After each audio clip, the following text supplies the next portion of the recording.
Piensas, por ejemplo, en Cuba, qué dramático, qué enormes entusiasmos provocó la Revolución Cubana. Fue un periodo absolutamente maravilloso. Mi primera visita a Cuba, yo recuerdo, yo estaba en México, me había enviado a la televisión francesa a cubrir una gran exposición en el bosque de Chapultepec, me acuerdo, en México. Y en eso recibí un telegrama diciéndome, váyase a Cuba en este momento. Y entonces, pues me fui a Cuba. Y en Cuba, digamos, fue la primera vez que fui a Cuba. Y en Cuba, me acuerdo las cuatro bocas.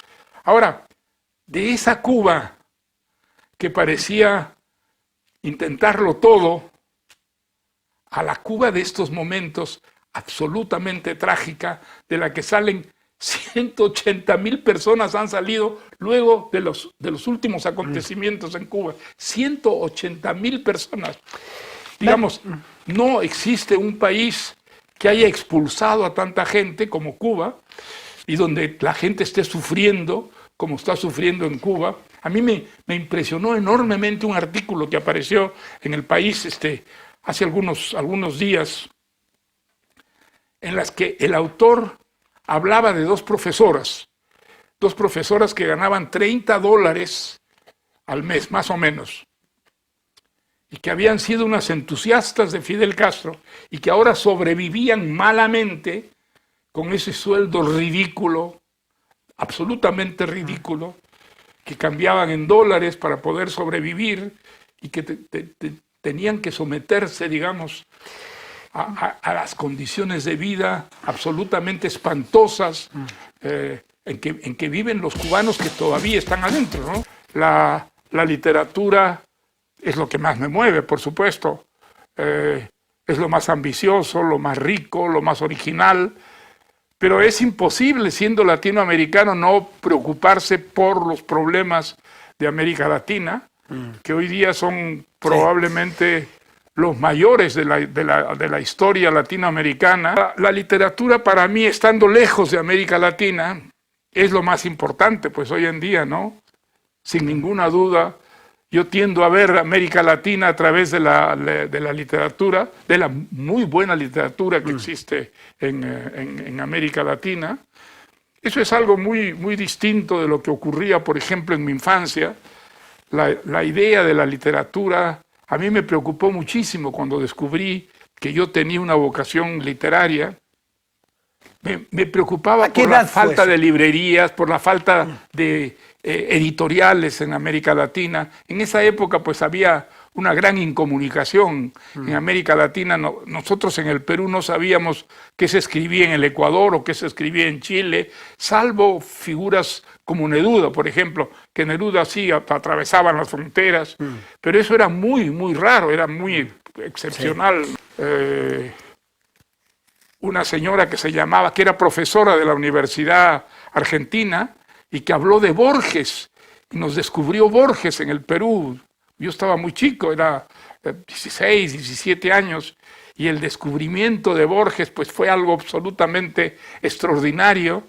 En ese tiempo yo era muy de izquierda, muy militante de izquierda, y la admiración por Borges me llenaba de remordimientos al mismo tiempo, en tanto que, bueno, yo no pienso mucho en la muerte no, digamos, sé que en un momento dado pues la vida se termina, y me gustaría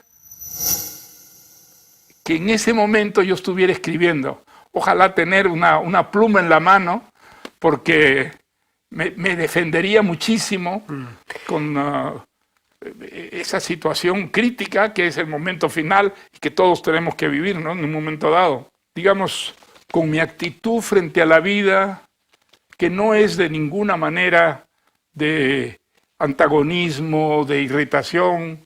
Yo el progreso lo admito, lo vivo, me beneficio de él, por supuesto.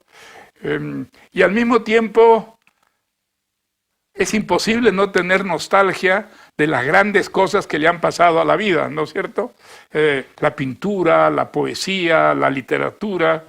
Y siempre, digamos, al final cuando uno valora estas cosas, yo creo que la literatura es una de las grandes cosas que le ha pasado a la vida, ¿no es cierto? Creo que hay, digamos, una cierta decadencia en la realidad literaria de nuestro tiempo.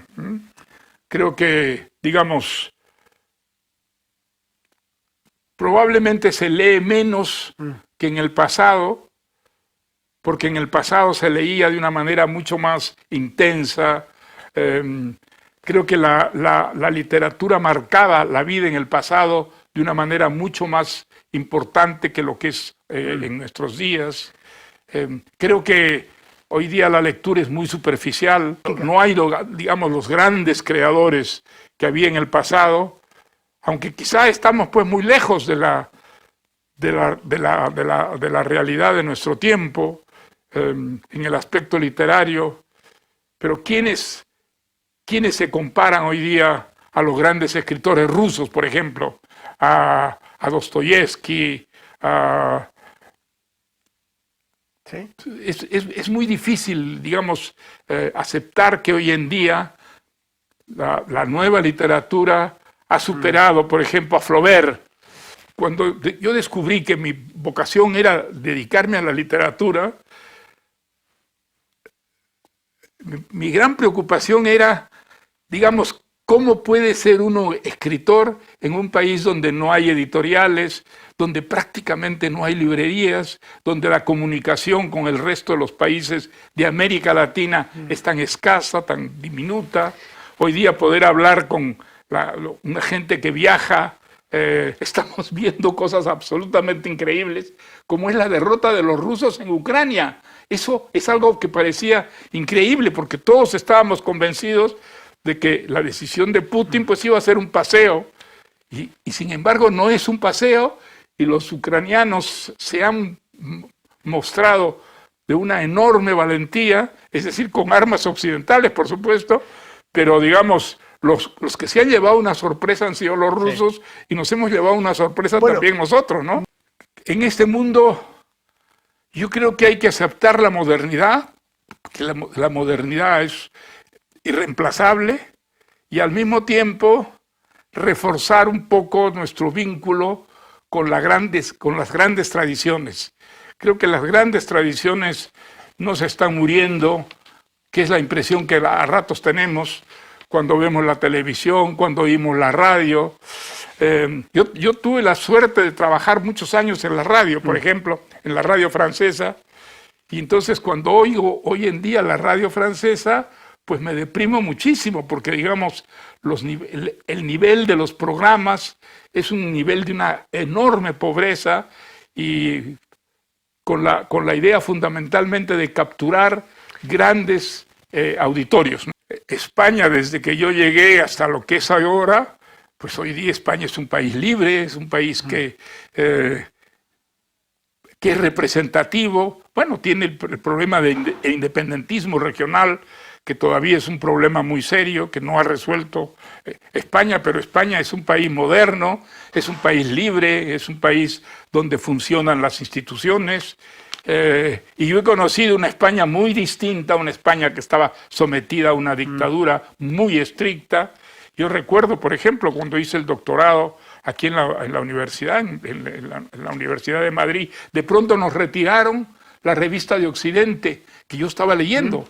La revista de Occidente pues era una gran revista que dirigía Ortega y Gasset, y estaba absolutamente al día en lo que era digamos, el gran pensamiento latino europeo, y sin embargo, de la noche a la mañana se clausuró, se cerró, retiraron los ejemplares de la revista de Occidente, y nos quedamos sin poder, nosotros que la estábamos leyendo, de pronto, sin poder protestar siquiera, ¿no? Bueno, yo tuve una muy mala relación con mi padre, por ejemplo, pero creo, y he pensado mucho en este tiempo, que probablemente mi vocación literaria, que se alzó como una resistencia a mi padre, que estaba convencido pues que los poetas, los escritores eran todos fracasados, que eran unos borrachines, que eran unos bohemios y además maricones,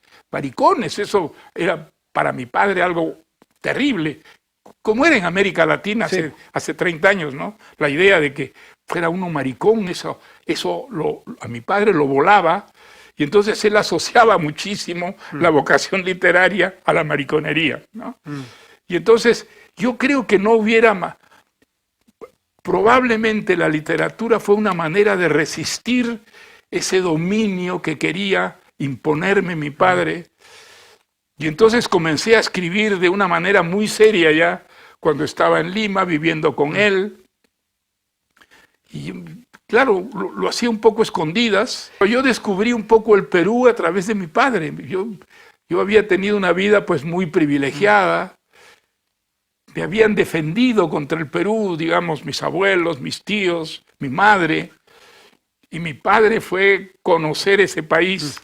Pero yo encontré hace algunos años en Miraflores a un muchacho que me dijo: yo fui tu primer agente literario, porque tú tenías mucha vergüenza de cobrarles a los otros muchachos por escribirles las cartas a sus novias. Y en cambio yo les cobraba y te daba a ti una buena parte de las propinas. Mi padre me quitó a mi madre. Mi padre... Mi madre conmigo habíamos formado una especie de pareja, y entonces cuando me fui a vivir con mi padre, claro, mi padre era el que se imponía. Claro, eso debió ser terrible para mí, y yo creo que viví esos años en que descubrí el Perú, en que descubrí que el Perú no era ni mucho menos ese país de clase media que yo había creído que era. Descubrí el Perú de los indios, el Perú de los cholos, el Perú de las clases medias, a través del colegio. Y me acuerdo mucho que yo fui claro, los militares habían dado un golpe de Estado contra José Luis Bustamante Rivero, que era un vago pariente de mi familia, y entonces yo quería entrar a San Marcos en vez de la Católica, que era la universidad de los niños bien, pues no de los niños de clase media. Y entonces yo entré a San Marcos y nunca me he arrepentido de esa decisión, porque en San Marcos uno descubría el Perú distinto. Bueno, digamos, mi madre pues tenía muy buena relación conmigo, y desde que nos juntamos con mi padre, esa relación desapareció. Y entonces... sí, cuando murió mi padre, fue una cosa curiosa, porque yo pensé que mi madre detestaba Estados Unidos, y sin embargo, cuando murió mi padre, mi madre adoptó la nacionalidad norteamericana y se fue a vivir sola a Estados Unidos. Se fue a vivir sola unos años, hasta que al final pues era muy viejecita ya, y entonces la llevamos al Perú.